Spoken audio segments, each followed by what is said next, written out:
ارسال این بازیکن روی دروازه سپاهان، یک ضربه سر، یه موقع به پرس بازی داشته، هر دوباره برده، ارسال برای سپاهان، یه ضربه توی دروازه، گل اول بازی برای سپاهان. یه حرکت خوب برای سپاهان، لیموچی و اثر گذاشت، ارسال فرجی، یک ضربه از یاران پرسپولیس و توی دروازه، گل مساوی برای تیم پرسپولیس.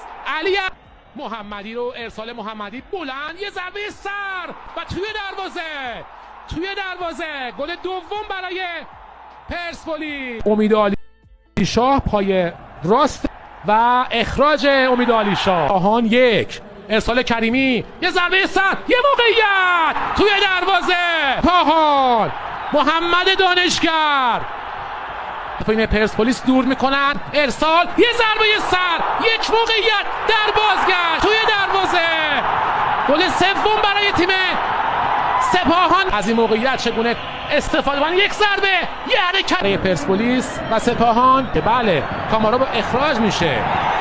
سپاهان در بازگشت، یه حرکت، یه موقعیت، توپی که لحظه‌ای دور شد برای پرسپولیس، یه ضربه زیبا، سوت پایان بازی برتری 3-2 تیم سپاهان.